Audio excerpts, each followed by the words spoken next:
Merci d'être présent pour cette séquence où nous allons parler des relations entre le bâtiment et les collectivités locales, le bloc communal singulièrement. Merci Président Saleron, président de la FFB, d'être parmi nous. Alors, on va être rejoint d'ici quelques minutes par Romain Collas, qui est le maire de Boussy-Saint-Antoine dans l'Essonne. Avant de l'accueillir, on va faire un petit point un peu de la situation de l'investissement et des dépenses des collectivités locales en matière de bâtiments, ce qui permettra d'introduire le propos avec le président. Alors, quelques chiffres pour commencer, je me saisis de la zapette. Un petit focus pour rappeler ce qu'est le poids de la commande publique et singulièrement de la commande publique locale pour le bâtiment. Je rappelle, 2023, c'est les derniers chiffres disponibles aujourd'hui côté INSEE. Le chiffre d'affaires du bâtiment, c'est 215 milliards d'euros, tout compris. Et dans ces 215 milliards d'euros, vous voyez que la commande publique, dans son ensemble, c'est à peu près 25% de l'ensemble. Et que sur cet ensemble, il y a une répartition en trois parties quasiment égales. 9% pour l'État, 9% pour les collectivités locales, on rentrera dans le détail juste après, et puis 8% pour le secteur HLM. Dans ce qui concerne les collectivités locales, le bloc communal dont on parle aujourd'hui au Salon des maires et des collectivités locales, c'est à peu près 7% de dépenses directes dans l'ensemble des 215 milliards d'euros du bâtiment, et il faut y rajouter sans doute à peu près la moitié de ce qui est rangé dans les dépenses du monde HLM. Donc retenez un chiffre globalement d'environ 10% pour la commande du bloc local, communes et EPCI en bâtiment. Alors, c'est donc un secteur important pour le bâtiment, d'autant plus que, évidemment, dans la phase actuelle, qui, le président en dira un mot tout à l'heure, est une phase un peu compliquée pour le secteur, qui est entré en récession depuis une bonne année, eh bien, théoriquement, cette phase de pré-municipale, avant mars 2026, est une phase d'accélération de la commande publique. Or, le constat que vous avez à l'écran, qui résume l'évolution année après année de la dépense publique en bâtiment, investissement et dépenses courantes adressées à des entreprises, eh bien, comme vous pouvez le constater, ne connaît pas de progression spectaculaire. On a, oui, une petite accélération depuis 2020-2021, mais enfin 2020-2021, on était dans des situations un peu exceptionnelles, Covid, post-Covid. 2022-2023, c'est pas très marqué, la reprise n'est pas très marquée, et vous voyez que par rapport à une moyenne qui est aux environs de 24 milliards d'euros en euros courants de dépenses des collectivités locales en bâtiment, eh bien, on est encore en dessous et nettement en dessous de près de 5 milliards. Voilà, et donc c'est un sujet de préoccupation aujourd'hui. Est-ce que l'accélération va se faire l'année prochaine ou pas? Est-ce que dans cette situation un peu compliquée du secteur, le bâtiment va pouvoir compter sur les collectivités locales? Ça sera la grande question que vous pourrez poser au maire tout à l'heure, président. Alors, une autre manière de caractériser cette situation un peu paradoxale au regard du cycle municipal habituel, c'est par exemple de regarder l'évolution des dépenses en bâtiments publics. Puisque, évidemment, les collectivités locales détiennent un parc, vont construire aussi un parc qui peut comprendre des bureaux, qui peut comprendre des salles des fêtes, qui peut comprendre des piscines, etc. Enfin, tout un parc à entretenir.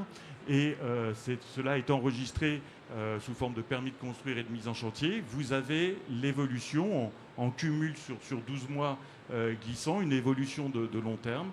Et ce sont des données officielles que l'on replace à l'écran. Eh bien, comme vous pouvez le constater, deux choses. Du côté des permis de construire, la courbe bleue que vous avez à l'écran, on est sur une très timide reprise pour l'instant, une récente, mais on reste à bas niveau pour l'heure. C'est un peu mieux que ce que l'on pouvait constater en 2021-2022. Il faut le signaler, néanmoins. Mais ce n'est pas un niveau exceptionnel. Ce qui est plus ennuyeux, c'est que pour l'instant, nous n'en voyons pas la transcription dans les mises en chantier. Les mises en chantier, c'est le chantier réel. Et là, pour l'instant, la transformation des permis en activité pour les entreprises tarde un peu.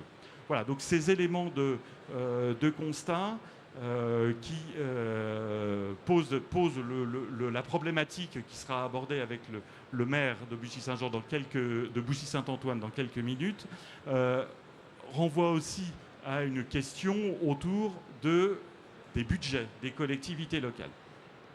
Le réseau des cellules économiques régionales analyse chaque année l'évolution des budgets, donc ceux qui sont votés au 1er mai de l'année au plus tard, c'est à ce moment-là qu'on récupère la dernière information, recense aussi les comptes administratifs, c'est-à-dire la manière dont ces budgets ont été réalisés, ce qui permet de construire un ratio entre ces deux éléments. C'est ce que vous avez à l'écran. Alors, les barres, l'histogramme bleu, ce sont les prévisions budgétaires, au 31 mai au plus tard, vous voyez jusqu'en 2024. Et puis, vous avez la courbe verte qui présente le taux de réalisation de ces budgets.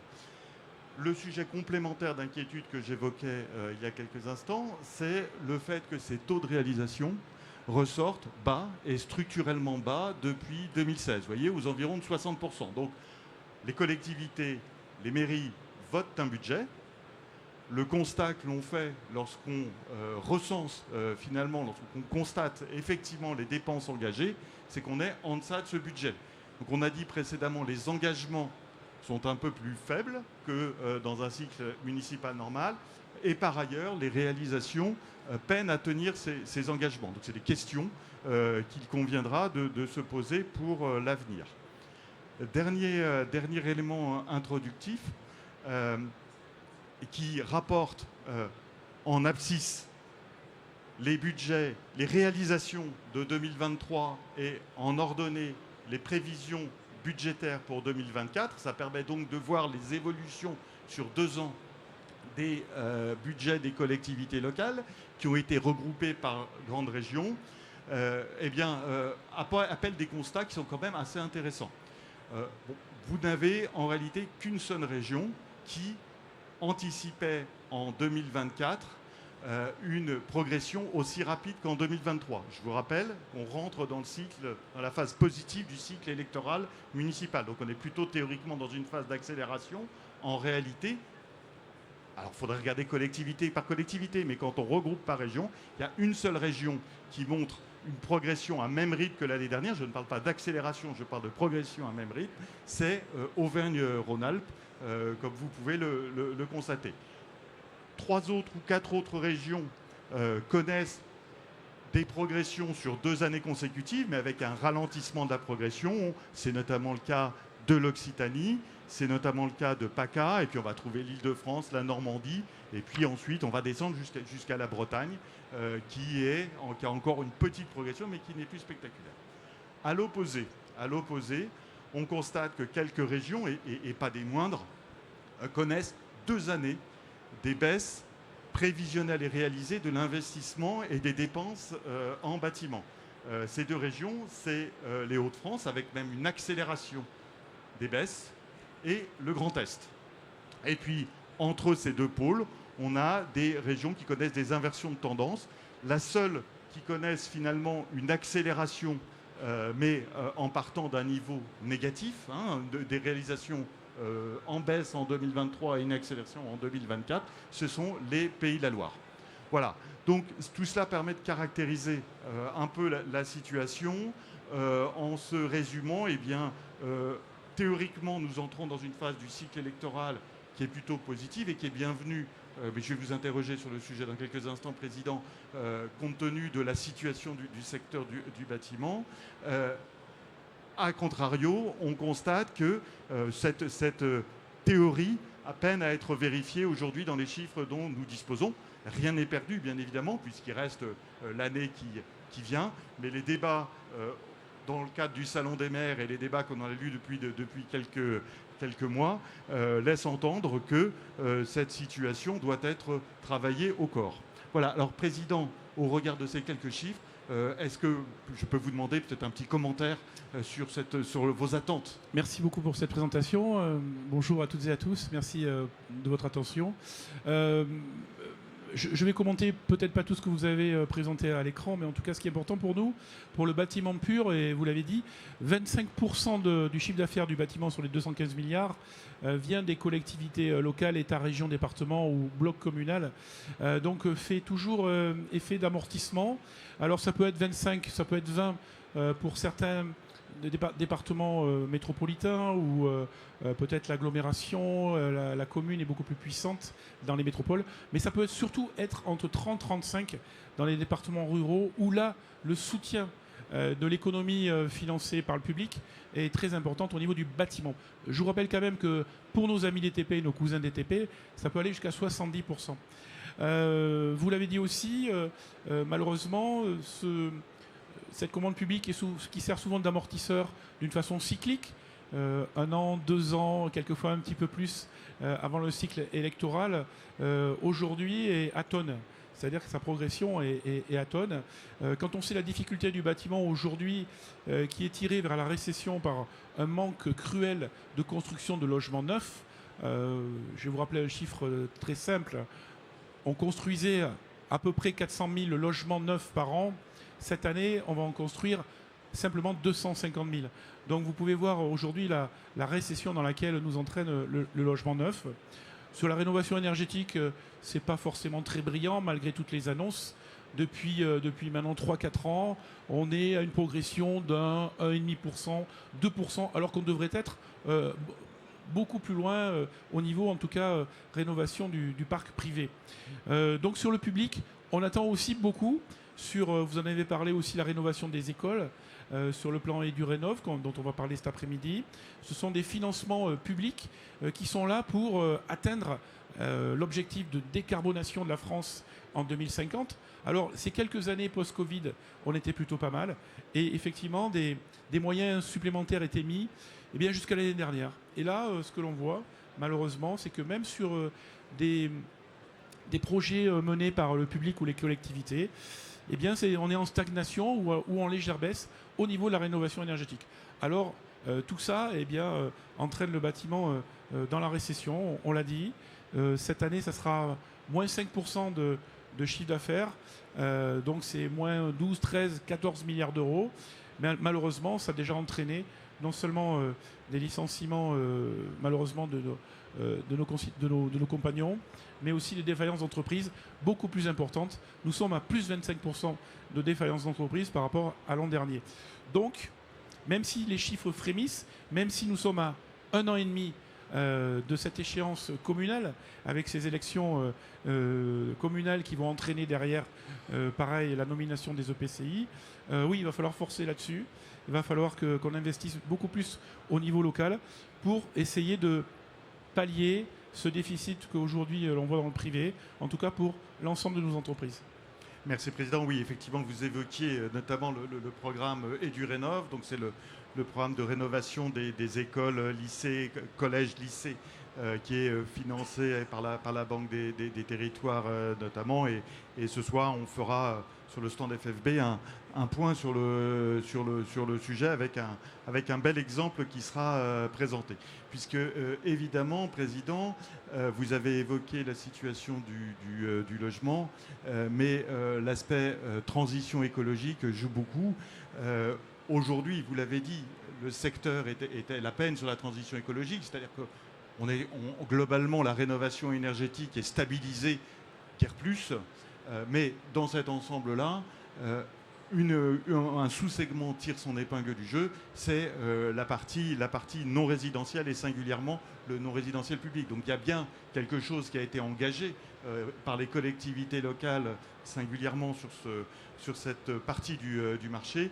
La question en reste posée de savoir comment est-ce que ce mouvement peut encore s'accélérer à l'avenir dans un contexte budgétaire qui est plus contraint. Je crois que c'est un des sujets que vous avez discuté régulièrement avec quelques élus. Alors vous l'avez dit, contexte budgétaire restreint et une collectivité locale, quand elle ne sait pas le budget qu'elle aura l'année prochaine, et même quand on lui ponctionne son budget d'une façon rétroactive, on en a parlé hier avec David Lisnard, on en a parlé aussi avec la ministre Catherine Vautrin et moi personnellement lundi matin avec le Premier ministre, eh bien c'est sûr que c'est difficile de planifier, d'avoir une constance dans l'investissement, que ce soit dans le neuf, mais aussi surtout dans la rénovation énergétique des bâtiments publics. Et là, aujourd'hui, ce qui fait mal à nos entreprises, c'est surtout ce manque de planification.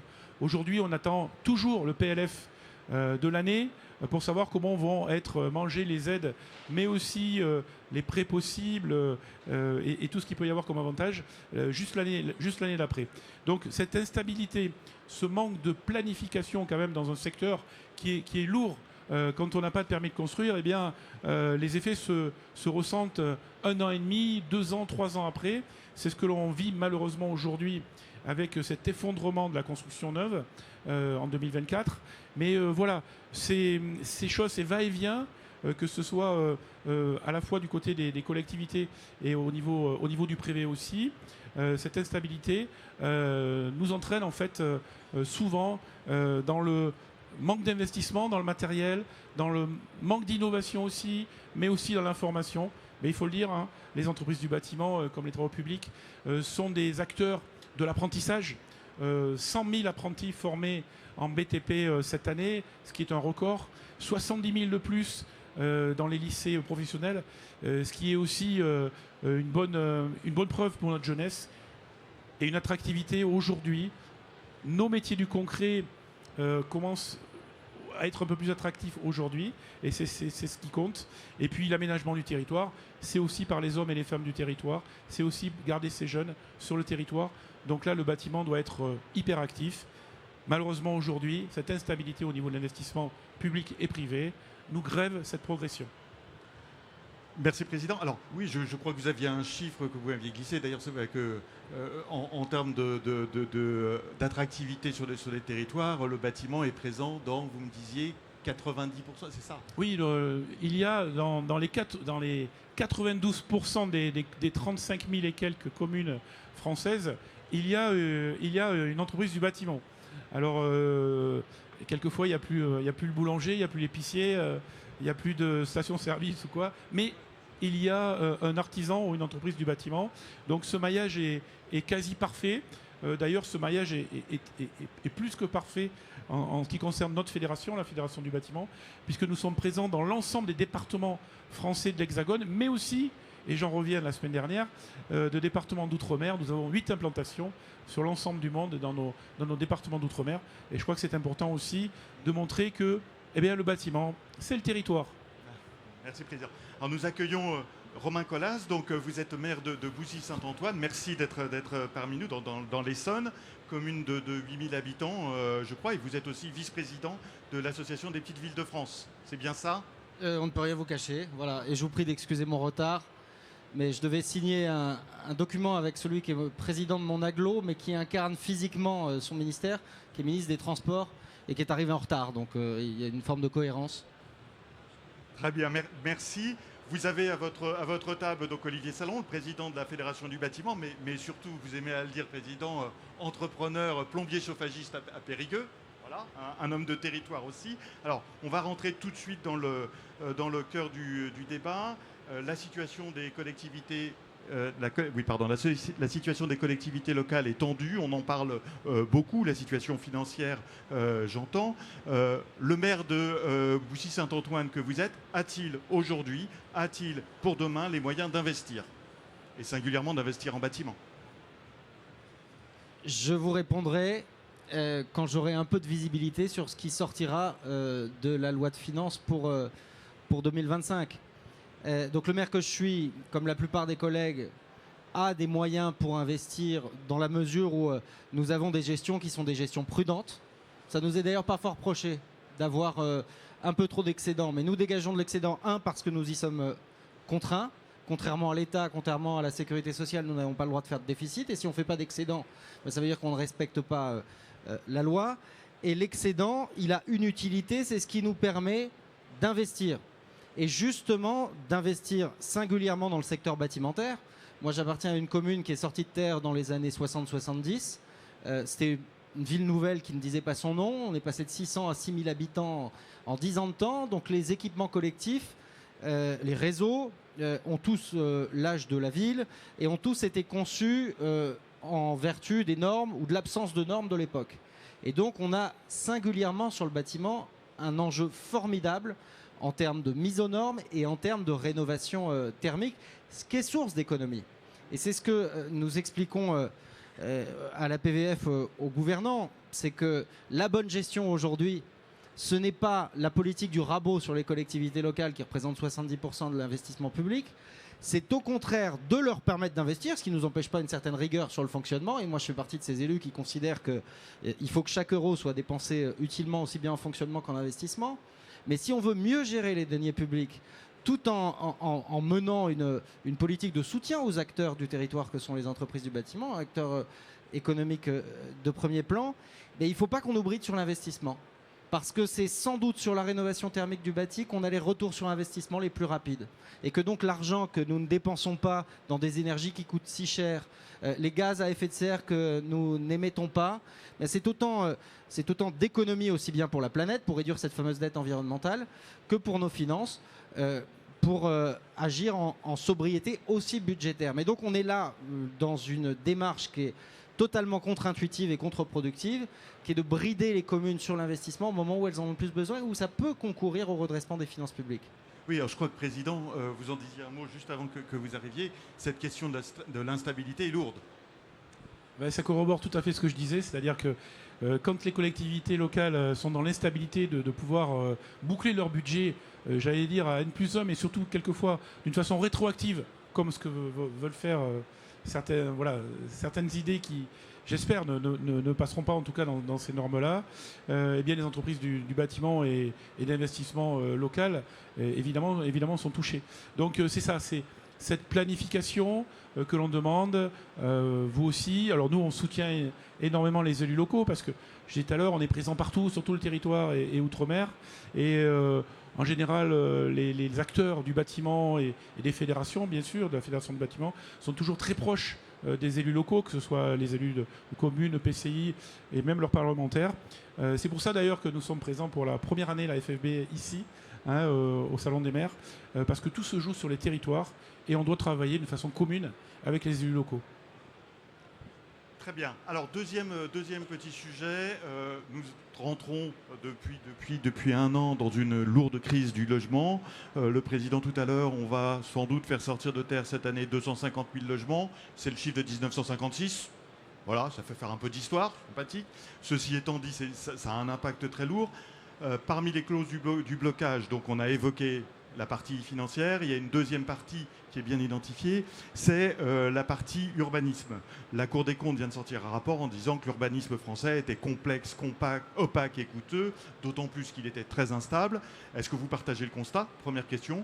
Deuxièmement, dans ce cas-là, est-ce que vous avez des pistes pour essayer de simplifier tout ça, donner un peu plus de souplesse à ces dispositifs? Alors, complexe, le droit des sols en France l'est assurément. On a ajouté à cette complexité un certain nombre de normes sur le bâti qui relèvent parfois de l'ubuesque. Et on a sans doute matière à simplifier, mais j'allais vous dire, dans cette complexité des normes de l'urbanisme, les maires, les présidents d'interco sont devenus des experts. Donc pour moi, ce n'est pas le principal frein. La crise du logement, elle n'a pas commencé il y a un an. Ça fait quelques années qu'on ne signe plus de permis de construire. Ça fait quelques années qu'à l'Association des petites villes de France, alors je ne l'ai pas dit, mais on représente les communes de 2500 à 25 000 habitants. C'est 40% de la population française. On a aussi bien des villes de périphérie des grands centres urbains comme la mienne que des bourgs-centres dans la ruralité. Et sur les sujets qui nous intéressent, l'investissement public, les petites villes de France, c'est 11 milliards d'investissements publics par an. Donc c'est pas négligeable. Et la seule mesure FCTVA telle qu'elle était envisagée, j'espère qu'elle commence à être sérieusement enterrée profond, c'était 100 millions d'euros de moins de recettes d'investissement pour les villes de notre strate. Donc c'est loin d'être négligeable. Sur les freins à la création de logements, il y a l'empilement normatif. Et il y a sans doute matière à simplifier. Mais on a ce sujet qui reste celui quand même de nos finances. c'est assez majeur. Je le dis, on a eu une politique fiscale qui, en plus d'amputer les budgets des collectivités, a fait en sorte qu'aujourd'hui, c'est une charge pour les communes que de construire. C'est une charge que d'accueillir de nouvelles habitantes et de nouveaux habitants parce qu'on n'a plus les recettes fiscales qui vont avec. Et donc, on a alourdi la complexité normative par une complexité financière. Et donc, toujours dans cette idée de préparer l'avenir et de faire des investissements utiles pour demain, nous réclamons une aide aux maires bâtisseurs. Il faut qu'on ait et là aussi sur de la visibilité, aussi bien sur le fonctionnement, sur l'investissement. Aujourd'hui, c'est un risque politique que de construire parce que nos concitoyens ne sont pas forcément enclins au fait que l'on construise. C'est un risque budgétaire et donc il faut que la puissance publique, globalement, encourage, et ça a des vertus évidemment pour l'économie, mais ça vous en parlerez mieux que moi, il faut que la puissance publique encourage la création de logements parce que c'est une bombe économique qui est en train de nous exploser à la figure, mais c'est aussi une bombe sociale parce que le phénomène du mal logement, loin de se réduire dans ce pays, est en train de s'accroître, ce qui est assez désespérant quand on sait ce que représente la France à l'échelle européenne et à l'échelle mondiale. Donc il est urgent qu'on change de braquet aussi sur la politique du logement. Alors, un mot, vous parliez de complexité normative. Il y a quelque chose dont on parle beaucoup en ce moment et qui ressort comme un irritant assez partagé, c'est tout ce qui tourne autour du ZAN. Non pas le fond, non pas la question d'artificialiser moins, le sujet n'est pas là, mais c'est dans la manière pratico-pratique dont la chose se met en place. Vous, en tant que maire, est-ce que c'est un sujet de complexité véritable qui est bloquant? Est-ce que c'est un sujet, au contraire, que vous arrivez à traiter? Est-ce que vous avez des pistes? Est-ce que la PVF a quelques idées pour essayer de rendre la chose plus facile? Alors, oui, ça complique forcément la vie. Ça complique forcément la vie, notamment de ceux qui veulent engager leur territoire dans un process de développement, puisque le dispositif tel qu'il a été pensé permet à ceux qui ont déjà consommé de continuer à consommer, quand ceux qui n'avaient pas consommé se voient amputés dans leur capacité à développer leur territoire. Donc, ce qu'on propose, c'est d'ailleurs le sens d'une proposition de loi sénatoriale, c'est de faire en sorte qu'il puisse y avoir un dialogue à l'échelle des territoires sur la façon dont s'organise ce ZAN. Qu'on n'applique pas des ratios bêtes et méchants, mais qu'on fasse confiance à l'intelligence territoriale. Tel qu'il a été pensé, ce ZAN, je comprends pourquoi, dans un souci de simplicité et de lisibilité. Mais à un moment, le souci de simplicité et de lisibilité a complexifié très fortement les choses à l'échelon local. Et on a aujourd'hui des acteurs, les régions, les communautés de communes ou les communautés d'agglomération qui couvrent l'intégralité du territoire national, qui sont en capacité d'engager un dialogue pour qu'on atteigne les objectifs de non-artificialisation, mais qu'en même temps, on permette le développement de territoires qui ont vocation à se développer parce que c'est utile, pour peu qu'on soit exigeant sur des préoccupations qu'on a tous en partage, c'est-à-dire qu'on ne construit plus, on ne conçoit plus les villes et les villages aujourd'hui tels qu'on les concevait avant, parce que nous avons tous devant nous cet impératif des transitions. Donc, oui pour l'objectif, mais avec un dialogue local plus approfondi, plus de souplesse. Et dans ce dialogue local, une question complémentaire, est-ce que vous intégrez des acteurs de terrain du type des entreprises du bâtiment? Oui, parce qu'elles doivent, je vais vous dire, non mais je pense que sur ce sujet de la ville et du village de demain, on a besoin des entreprises du bâtiment, comme on a besoin des promoteurs, comme on a besoin des aménageurs, parce qu'il faut inventer un modèle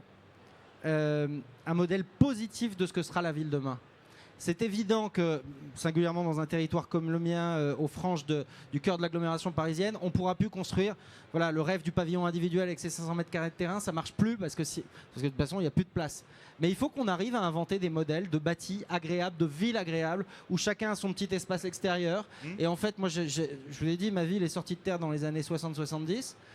C'est la Caisse des dépôts qui avait acheté des terres agricoles et qui a construit ces 3 villes et qui avait fait bosser des architectes de renommée internationale. En fait, dans les années 60-70, on avait inventé cet habitat dense, mais où chacun avait son extérieur privatif, sa terrasse, son vis-à-vis. Il faut qu'on invente des choses nouvelles en répondant évidemment aux normes thermiques, énergétiques du moment, mais on a besoin d'un secteur du bâtiment qui se porte bien et qui est en capacité d'être moins préoccupé par son carnet de commandes des 2 prochains mois que par sa capacité à inventer avec nous l'avenir de nos villes. Président, monsieur le maire ouvre une porte, vous tend la main. La FFV est prête à suivre? Oh ben, la FFB, déjà depuis pratiquement 2 ans, a créé l'Alliance pour le logement. D'ailleurs, on était ce matin les présidentes et les présidents. L'Alliance pour le logement, c'est 10 grandes fédérations ou organismes. Vous les avez cités, la FPI, la FNAIM, mais aussi l'Union sociale de l'habitat. Il y avait Emmanuel Cos ce matin, mais aussi les économistes, les notaires qui souffrent beaucoup eux aussi, et puis tous les aménageurs qui peut y avoir, les architectes, le syndicat des architectes. Donc voilà, cette réflexion, elle est aujourd'hui nécessaire. La sobriété foncière, on est tous pour. Beaucoup plus de mixité aussi dans la construction, de la densité urbaine, oui, mais la densité heureuse et confortable et abordable, compris bien sûr les logements sociaux qui, par rapport à nos HLM des années 50, qui ont énormément évolué maintenant, bien sûr.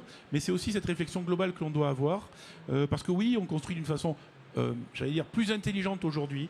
Oui, il y a des friches que l'on utilise. Oui, il y a déjà des terrains imperméabilisés que l'on déconstruit, reconstruit pour l'habitat, pour le logement bien sûr, mais aussi pour implanter de l'économie. Et puis, vous l'avez dit, ce lien emploi-logement est tellement important, il faut le dire, et aujourd'hui tellement à développer. On l'a vu malheureusement il y a 6-7 ans avec le phénomène des gilets jaunes. Les gilets jaunes, c'était larvé, c'était vexé, mais c'était le logement, parce qu'il fallait prendre sa voiture pour aller de son emploi à son habitat. Il ne faudrait pas que ça recommence, parce qu'aujourd'hui, quand on pose la question aux Français, ben oui, 95% aimeraient devenir un jour propriétaires pour être tranquilles lors de leur retraite, évidemment, et de leurs loisirs. Mais aussi 80% d'entre eux aimeraient aussi avoir une maison dite individuelle. Donc, à nous aussi d'être beaucoup plus intelligents, avec nos amis architectes, avec évidemment les collectivités locales, pour être audacieux dans ces types nouvelles de construction. Monsieur le maire, un mot pour conclure.